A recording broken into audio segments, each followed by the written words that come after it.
Queridos irmãos e amigos, estão ouvindo bem aí? Está um pouco baixo, não está?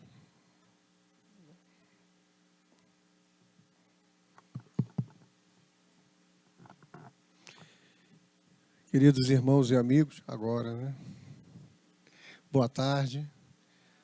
Que a doce, branda e suave paz de Jesus continue a desenvolver os nossos corações. Desejamos a todos aqueles que estão vindo à Uniluz pela primeira vez, que sintam-se acolhidos, abraçados por todos nós que fazemos a Uniluz.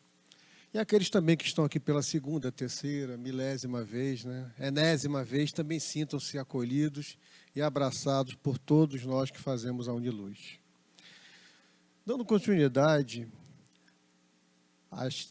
aos temas que estão sendo abordados durante o mês de dezembro, a Uniluz resolveu por bem dedicar ao mês de dezembro palestras com a temática central Encontros com Jesus. Então, estamos dedicando as palestras dos domingos e das quartas para este tema. Então, já tivemos a abordagem de Jesus e o cego de Jericó. Domingo passado tivemos Jesus e o moço rico. Tivemos na quarta Jesus e Saulo de Tarso. Hoje nós conversaremos um pouco sobre o encontro de Jesus e o senador Públio Lentulus. Nos próximos domingos, teremos Jesus e Joana de Cusa. Depois teremos Jesus e o centurião de Cafarnaum. No dia 18, na próxima quarta, teremos o encontro de Jesus, Maria e Marta, as irmãs de Lázaro. Então, foi uma forma que a Uniluz encontrou de presentear o aniversariante do mês com essas abordagens. Pensar em Jesus, falar em Jesus, sentir Jesus, nos faz um bem que a gente não consegue calcular, a gente não consegue mensurar.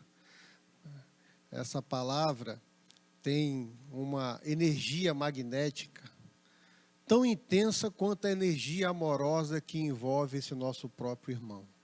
Então, toda vez que pensarmos em Jesus, estaremos atraindo para a gente, para todos nós, energias dulcificantes, energias renovadoras. Então, que realmente o nosso presente para Jesus seja um presente sincero. Ao pensarmos nele, tenho certeza que ele se sentirá presenteado.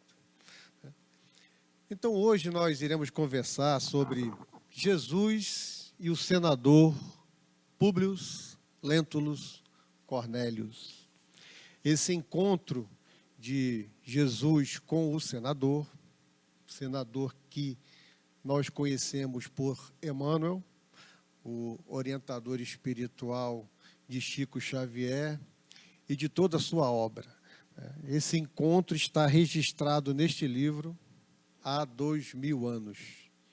Psicografia de Francisco Cândido Xavier, ditado pelo Espírito Emmanuel. Recomendo essa leitura durante as férias de dezembro e de janeiro. Vocês verão que maravilha. Não é um livro, é uma estrela irradiando ensinamentos, amor, reflexões, convites à transformação. Então, vamos buscar essa leitura que ela é muito edificante. Antes de nós iniciarmos esse encontro extremamente significativo, marcante para o senador Públio, nós vamos no prefácio desse livro, que tem por tema Na Intimidade de Emmanuel ao Leitor. A editora, no caso é a Federação Espírita Brasileira, a FEB, coletou diversas mensagens de Emmanuel para o grupo espírita em Pedro Leopoldo, nos anos de 1938, 39. Haja vista que este livro a sua primeira edição foi em 1939. E nessas mensagens que foram coletadas pela Federação Espírita Brasileira, há diversas mensagens da intimidade de Emmanuel direcionadas para aquele grupo de pessoas que ali estavam reunidos, estudando a doutrina espírita e o Evangelho de Jesus. Então a gente vai verificar, em determinado momento, que ele diz: se um dia Deus me permitir, eu falarei sobre o orgulhoso patrício Públio Lentulus. E que vocês possam aprender algo com as suas dolorosas experiências de uma alma indiferente e ingrata. Então, nessas mensagens, a gente começa a perceber que Emmanuel começa a falar de sua intimidade. Começa a falar de suas fraquezas, de suas falhas, de suas quedas, de suas escolhas distantes da lei de amor. Começa a falar da sua distância entre o que ele havia se comprometido ao renascer e com tudo aquilo que ele desprezou. E mais à frente, ele diz, neste livro,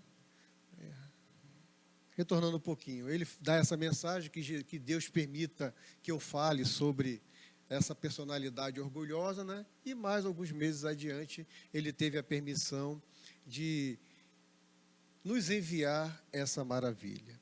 Então ele diz, vocês verificarão a extensão das minhas fraquezas no passado. E que essas minhas experiências sirvam para vocês de roteiro. A gente verifica que é necessário ter muita coragem para revelar a nossa intimidade. Principalmente no que diz respeito a atitudes eivadas, repletas de orgulho, de vaidade, de inveja, de arrogância, de prepotência, de viciações. Nós temos muita dificuldade de conversarmos com aqueles que nos partilham a jornada de nossas dificuldades. E quando nós conversamos sobre a nossa dificuldade com aqueles que estão ao nosso lado, e também com Deus e com Jesus, a gente vai partilhando essas angústias e vai clareando as nossas possibilidades de resoluções. Então, Emmanuel vem abrir o seu coração com todas as suas falhas para nos ajudar no nosso processo evolutivo. Sabemos que a sociedade daquela época, repleta de corrupção, repleta de paixões, repleta de interesses políticos, de trocas de cargos, muito semelhante com a nossa sociedade, muito semelhante com os dias de hoje. Então, esse livro, apesar de ter sido recebido e enviado pela espiritualidade em 1939, ele é bastante atual, ele é bastante pertinente. Então, que ao lê-lo, nós façamos uma reflexão inclusiva nesse contexto. Então, Emmanuel revela o seu coração para nós. Se despede, ou melhor, se desfaz de todas as suas mazelas referentes ao orgulho e à inveja. Então, na intimidade de Emmanuel, nos traz muitos ensinamentos.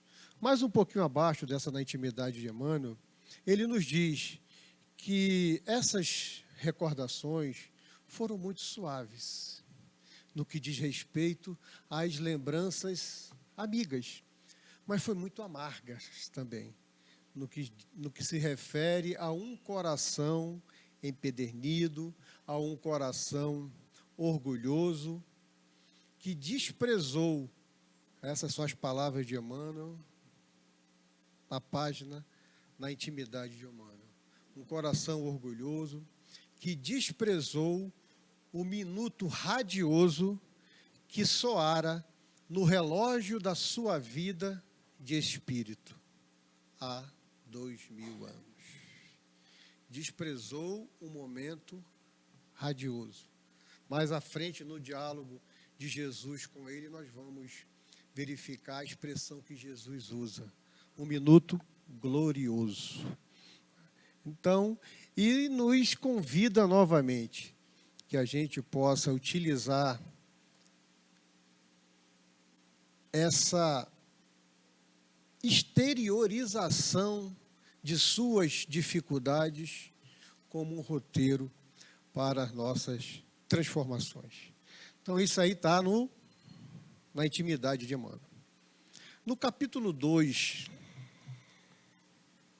de Há 2000 anos, que tem por tema, né, dois amigos, nós verificaremos que Públio Lentulus, o senador romano, Patrício, revela ao seu amigo, um amigo pessoal, um amigo com quem ele tem muita confiança e intimidade, ele revela um sonho que tivera. Após uma reunião no Senado, onde se tratava de questões delicadíssimas no que diz respeito à moral, ele diz que ao chegar em casa, ao adormecer, ele é entorpecido e tem um sonho onde ele está diante de juízes. Juízes que mostram para ele a sua encarnação anterior. Na realidade, reminiscências, lembranças de uma existência anterior. E ele diz que nesse contexto, ele se vê na pessoa do cônsul Públio Lentulus Sura. Públio Lentulus Sura é o bisavô de Públio Lentulus Cornélius. O Públio Lentulus de há 2000 anos. E neste sonho, nesta lembrança de uma reminiscência de uma vida anterior, ele vê, e percebe que ali ele estava cometendo desmandos, cometendo crueldades, assinando sentenças de morte para os seus inimigos políticos, mandando arrancar os olhos daqueles que eram seus adversários. E ele se vê e sente que sentia muito prazer ao cometer aquelas atitudes. Mas o juiz, a interpretação dele nesse dito sonho, que eram os benfeitores espirituais, estavam alertando que ele iria renascer. Iria renascer numa circunstância de poder, de riqueza, queria renascer com a melhor estrutura possível, junto de uma pessoa que ele muito amava, chamada Lívia, que a gente vai ver que é a esposa dele, Lívia Lentulus, e ele sentia que Lívia Lentulus era uma companhia de muito e muito tempo que o acompanhava. E durante esse sonho, ele relata que Lívia Lentulus mantinha a sua mão direita, a sua destra, sobre a sua cabeça, a fim de ajudá-la a clarear as ideias. Então, os benfeitores espirituais, nesse sonho, dizem que ele fizesse tudo para não desprezar a verdade, que ele fizesse tudo para se redimir, para ele se reestruturar através da fé, através da humildade, através da tolerância, através do perdão. E que Lívia estará com ele diante das suas provações, diante das suas dificuldades. E que ele não desprezasse esse momento glorioso em sua existência. Então, a partir desse sonho, no capítulo 2, é que há todo o desdobramento dessa experiência do senador, a partir deste sonho. Esse livro, Há 2000 anos, além de destacar esse encontro de Jesus com o senador, destaca também outros pontos marcantes da vida do senador Públio Lentulus. Como a gente vai ver, ele destaca a cura da sua filha, Flávia Lentulus. Flávia Lentulus possuía hanseníase, lepra, e Jesus a cura. E esse livro também destaca a conversão de Lívia, a esposa de um senador, de uma autoridade romana, de um representante, do imperador, a mais alta autoridade já conhecida, ela se torna cristã. Então, meus amigos, nós vamos fazer uma viagem. Nós vamos mergulhar nas lembranças de Públio Lentulus, nas lembranças de Emmanuel, nesse encontro memorável, nesse encontro marcante. Mas antes do senador se encontrar com Jesus, ou Jesus se encontrar com o senador, já podemos fazer aí uma reflexão. O senador se encontrou com Jesus, ou Jesus foi ao encontro do senador? Vamos refletindo. No capítulo 2, nesse mesmo capítulo 2, dois amigos, após Públio Lentulus relatar esse sonho para Flamínio Severus, seu amigo de muito tempo, pai de Plínio Severus, que mais adiante nós vamos verificar que Plínio Severus se casa com Flávia Lentulus. Lívia chama Públio para conversar. E ela diz que, lá na Palestina, lá em Cafarnaum, que eles se dirigiram para Cafarnaum por sugestão de Flamínio Severus. Flamínio disse: os ares de Cafarnaum podem fazer bem para a sua filhinha. E ele conseguiu, junto ao Senado, junto ao imperador, e Públio Lentulus foi para a Palestina como emissário do Senado e do Império, a mais alta autoridade, a quem todos deviam atenção e respeito máximo, inclusive o governador da Judéia, que na época era Pôncio Pilatos. Então, era a maior autoridade romana presente.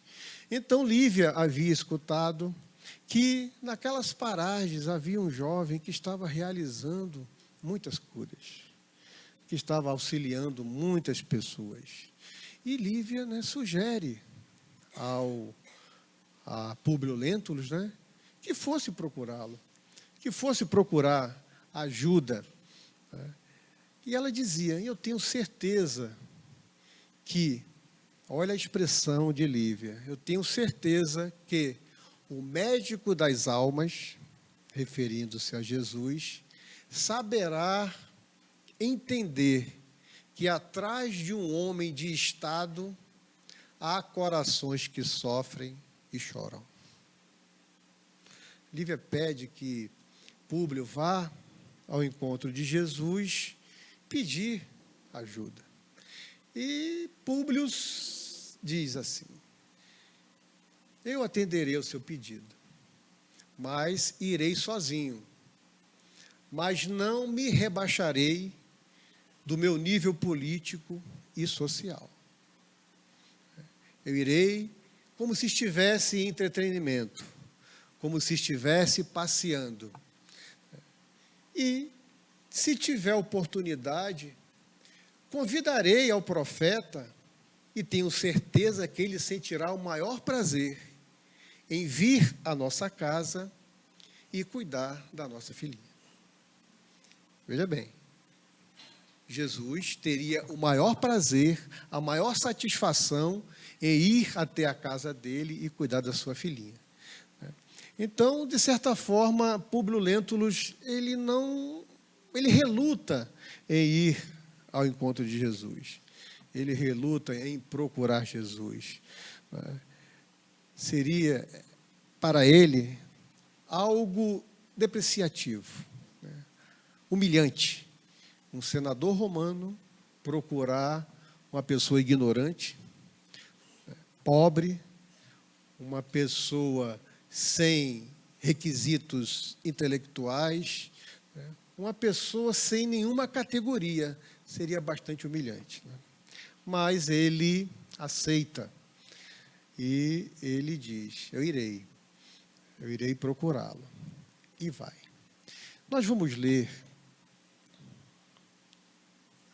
o diálogo, e antes o que antecede ao diálogo, para a gente não perder as emoções e o sentimento que Emmanuel, sem dúvida, como todos os espíritos, além dos símbolos gráficos, além dos períodos, além das frases, o que nós escrevemos, nós imprimimos os nossos sentimentos.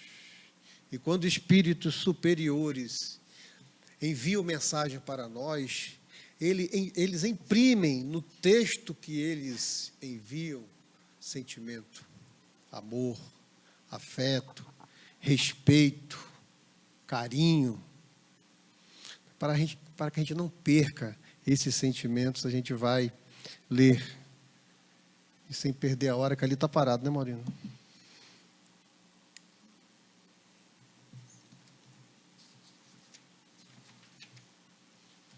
Então, no próprio capítulo 2, dois amigos, um pouco mais adiante, nós vamos verificar.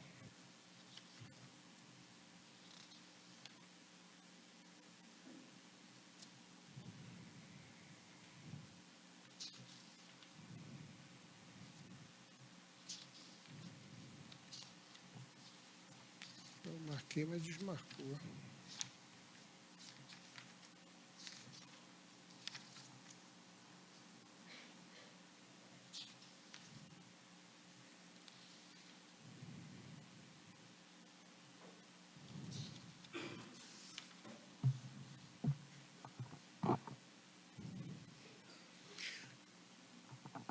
Públio Lentulus se perguntava: aonde o profeta estaria? Como nós iremos estabelecer uma comunicação?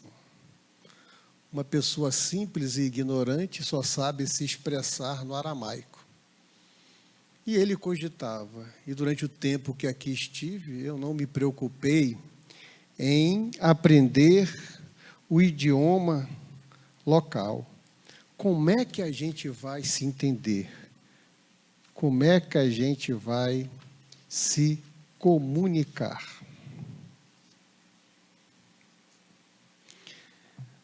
Públio Lentulus se encaminhou para um local que era uma antiga fonte que existia em Cafarnaum. Ele ouvia falado que Jesus sempre passava por ali. E ele se encaminhou para esse local, às margens do lago de Genezaré. O lago de Genezaré, quando margeava a vila de Genezaré, era chamado Lago de Genezaré. Quando banhava a vila de Tiberíades, era chamado Lago de Tiberíades. Ou também era chamado o Mar da Galileia. Então, o Lago de Genezaré tem esses diversos nomes. Ou Tiberíades, ou o Mar da Galileia. Ele se dirigiu para lá pensativo, inquieto, refletindo sobre o estado difícil da sua filha. Ela ainda não tinha 7 anos completo. E ele percebia, ele e Lívia, que o estado de saúde dela a cada dia piorava. E que dentro em breve sem dúvida, a morte a abraçaria. Então, ele estava com o coração bastante angustiado. Então, nesse capítulo 2.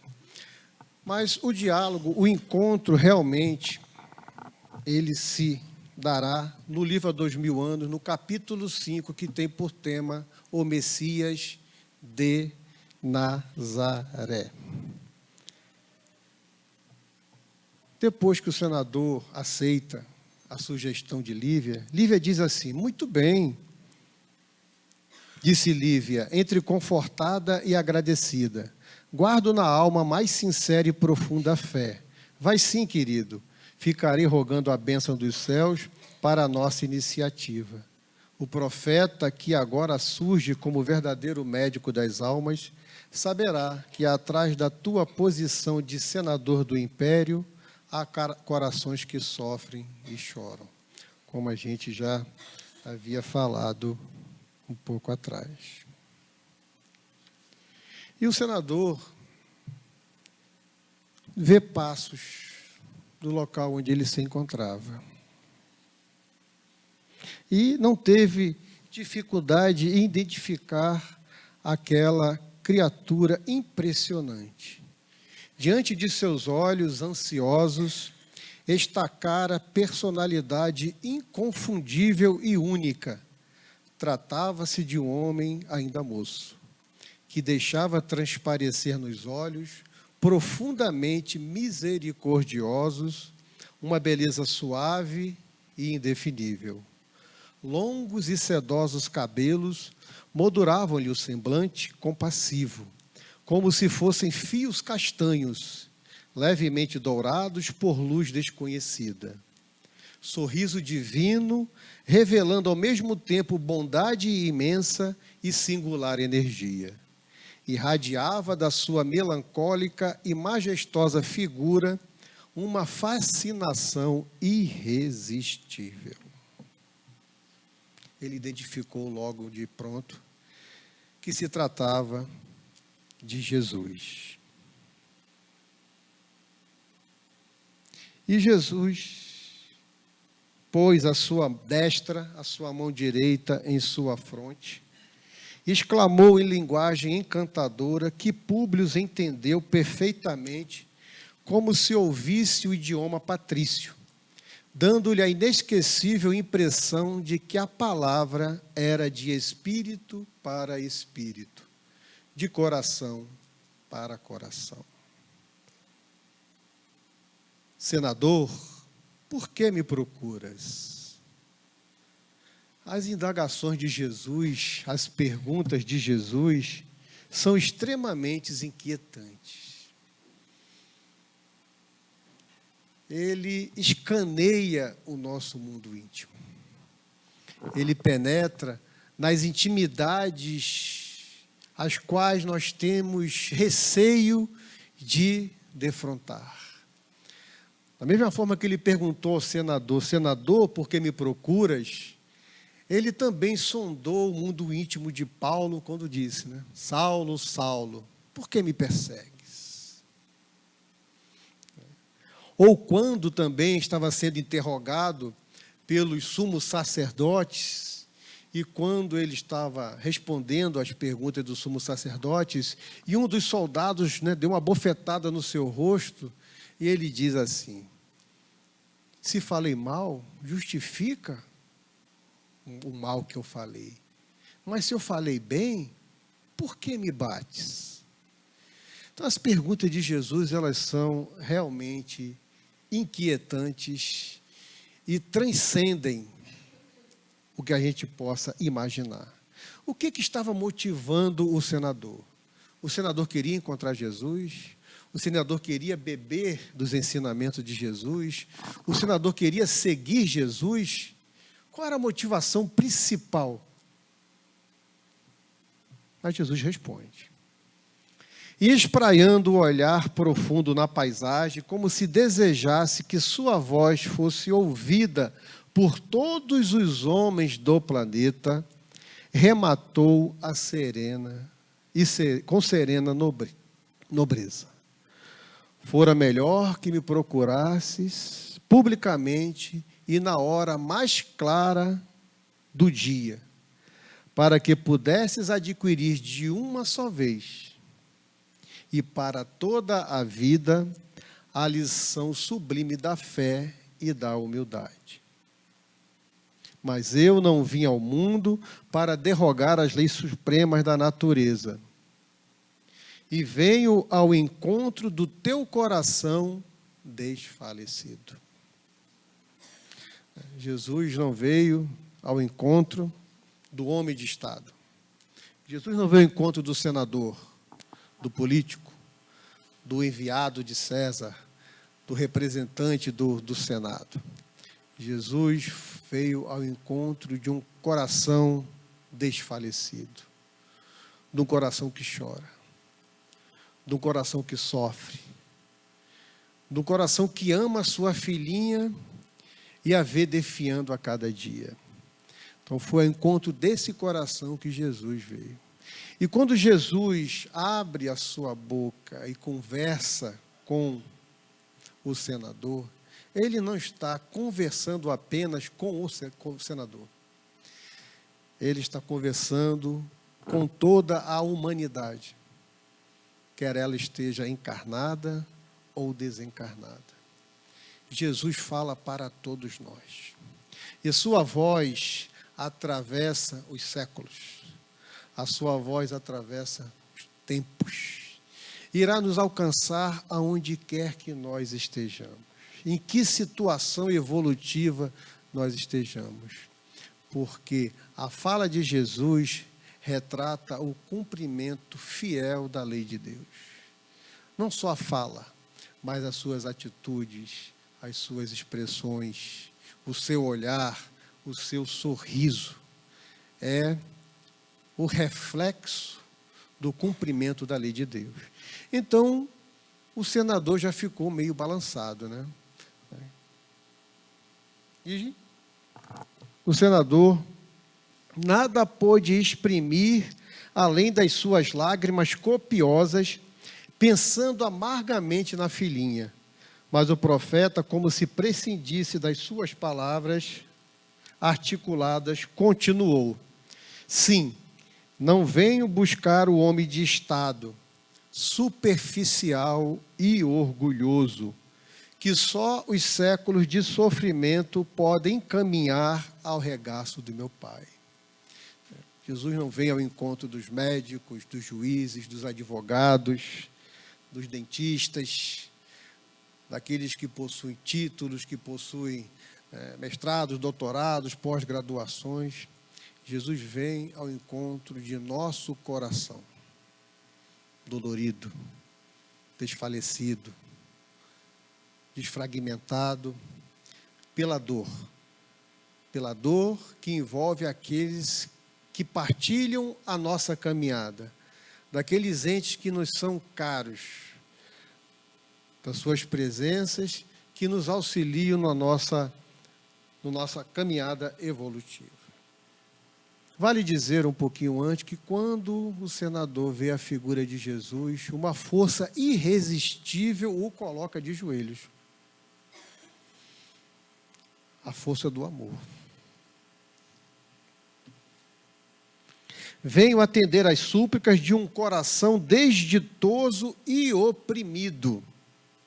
E ainda assim, meu amigo, não é o teu sentimento que salva a filhinha leprosa e desvalida pela ciência do mundo, porque tens ainda a razão egoística e humana, e sim a fé e o amor da tua mulher, porque a fé é divina. Basta um raio só de suas energias poderosas para que se pulverizem todos os monumentos das vaidades da terra. Então Jesus está dizendo para ele, né, que veio ao encontro daquele coração desditoso, oprimido, magoado, né, do coração que sofre. Mas a gente vê que Jesus só não vem, né? Vem mostrando que ele vem ao encontro de todos os corações, independente da posição que estejam ostentando nessa experiência reencarnatória. Nós veremos mais adiante que Jesus deixa bastante claro isso, e a própria lei de amor enfatiza que ou na veste de um escravo, ou numa pomposa indumentária de um nobre e de um senhor, todos nós estamos buscando o reino de Deus. Todos nós estamos buscando um reino de paz, de harmonia. Todos nós estamos caminhando para um nível de consciência, um nível de atitude que esteja envolvido pelo amor, pela fraternidade e pelo respeito. E Jesus ainda enfatiza, que não vai ser a presença dele que vai curar a sua filhinha. Que quem vai realmente mobilizar essas energias para a restauração da sua filha é o amor e a fé de Lívia. Lívia, a gente já percebe um espírito nobre, um espírito sensível, um espírito superior, que já havia identificado em Jesus um emissário de Deus, um emissário do amor. Comovido e magnetizado, o senador considerou intimamente que seu espírito pairava numa atmosfera de sonho, tais as comoções desconhecidas e imprevistas que se lhe repressavam no coração. Querendo crer que os seus sentidos reais se achavam travados num jogo incompreensível de completa ilusão. O senador achou que estava sonhando, que seus sentidos estavam travados, que ele estava delirando. Jesus, percebe os seus pensamentos, lê os seus pensamentos e diz: não, meu amigo, não estás sonhando. Jesus o trata como amigo. Diante de seus pensamentos ainda distantes de amor, de compreensão, de fé e de humildade, Jesus o chama: não, meu amigo, não estás sonhando. Esse diálogo, esse encontro está acontecendo. É uma realidade. Mas é um encontro não de corpos. Precisamos frisar isso. Não é um encontro de corpos físicos. É um encontro de espíritos imortais. É o encontro de um irmão nosso que passou por todos os degraus da evolução e tornou-se um espírito puro, mas que por amor vem ao encontro dos corações oprimidos e desvalidos. Então, é mais do que um encontro. É um toque. É uma fusão. É um abraço carinhoso e caloroso de um espírito para outro espírito. Exclamou meigo e enérgico o mestre, adivinhando-lhe os pensamentos. Depois de longos anos de desvio do bom caminho, pelo sendal dos erros clamorosos, encontras hoje um ponto de referência para a tua regeneração e de toda a tua vida. Jesus o alerta que aquele momento, que aquele instante é extremamente importante para ele,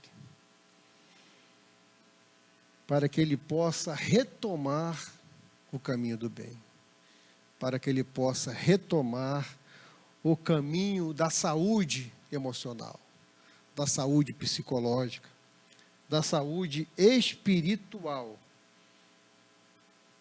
Todos nós, todos os espíritos têm um ponto de referência, têm uma experiência reencarnatória que foi marcante para ele, que a partir daí ele iniciou seu processo de transformação, ou a partir daí despertou nele a reflexão para retomar a sua estrada.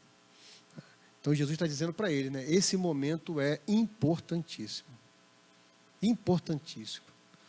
Para você agora e para as suas próximas experiências reencarnatórias. E Jesus diz: está, porém, no teu querer o aproveitá-lo agora ou daqui a alguns milênios. Jesus, Deus, os espíritos superiores não nos violentam, não nos tratam com agressividade. Não há imposição daqueles que amam. Jesus deixa bem claro, é do teu querer, é da tua vontade, é da tua escolha retornares ao bom caminho agora ou daqui a alguns milênios. Se o desdobramento da vida humana está subordinado às circunstâncias, és obrigado a considerar que elas existem de toda a natureza, comprimindo as criaturas a obrigação de exercitar o poder da vontade e do sentimento, buscando aproximar seus destinos das correntes do bem e do amor aos semelhantes. Soa para teu espírito, neste momento, um minuto glorioso, se conseguires utilizar tua liberdade para que seja ele em teu coração, doravante, um cântico de amor, de humildade e de fé, na hora indeterminável da redenção dentro da eternidade. E o senador começa a pensar: fé, humildade, amor? Eu, um senador, um representante de César, um representante do imperador que detém em minhas mãos o poder da vida e da morte? Fé, humildade. Públio fitou aquele homem extraordinário cujo desassombro provocava admiração. Humildade. Que credenciais lhe apresentava o profeta para lhe falar de humildade?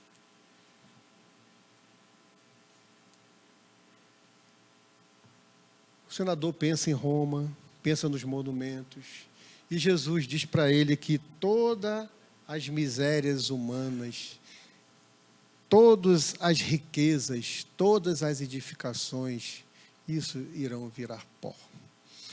Que só o que permanece é a lei de amor, instituída pelo meu Pai desde o início da criação do mundo. Desde a criação. E o senador, não reflete sobre humildade, nem fé e nem amor. E Jesus disse: agora volta ao lar, consciente das responsabilidades do teu destino.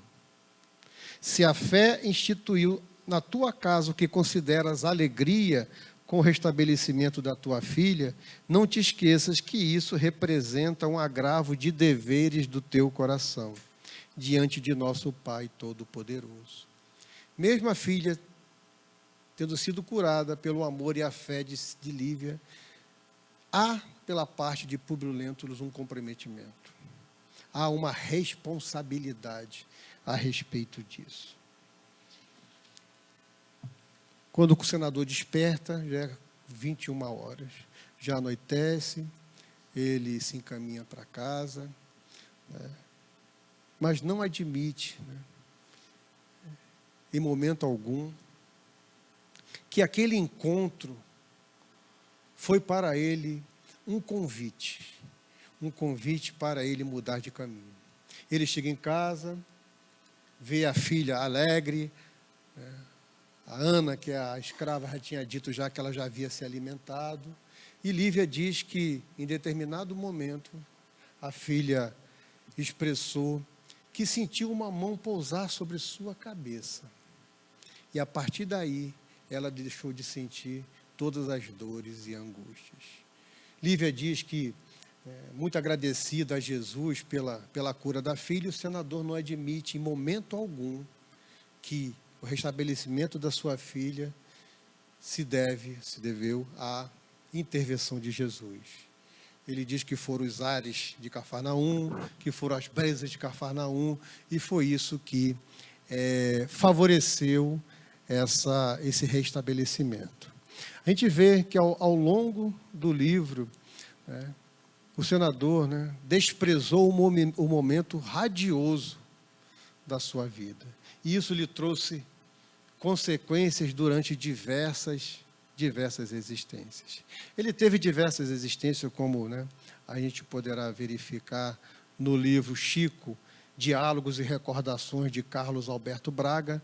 Esse livro foi escrito por Carlos Alberto Braga, mas com as memórias, as lembranças de Arnaldo Rocha, que foi amigo pessoal de Chico. Ele teve diversas encarnações, né? Ave Cristo, ele foi o Basílio, né? Renúncia, ele foi o padre Damiano, né? Sempre, né, buscando defender Jesus. No livro 50 anos depois, a gente percebe que no final de 2000 anos, Públio Lentulus desencarna cego. Passou 10 anos cego. Desencarna, mas desencarna já cristão. Depois de passar por muitas dificuldades, intrigas, paixões, mentiras, faz com que ele acredite que a sua esposa o traiu. E ele abandona, e Lívia desencarna no circo, foi martirizada. Ela, depois que Jesus curou Flávia, ela tornou-se cristã. E dentro de umas reuniões na catacumba, ela foi presa junto com outros cristãos e desencarnou. Resumindo, o senador Públio Lentulus não aceitou o convite de Jesus de retornar ao bom caminho naquele momento. Ele preferiu milênios. A gente vai verificar que em 1500 e pouco ele reencarna como o padre Manuel da Nóbrega. E essa existência, sim, marcou nele, né, consolidou nele o amor, consolidou nele a fé e a humildade. Meus amigos, de uma forma muito sintética, muito breve, nós demos uma pincelada nesse encontro com Jesus. É muito mais forte, é muito mais profundo do que eu, com as minhas limitações, né, tentei expressar. Mas o que é importante disso? Que a gente possa refletir e perguntar. Já nos encontramos com Jesus na intimidade do nosso coração?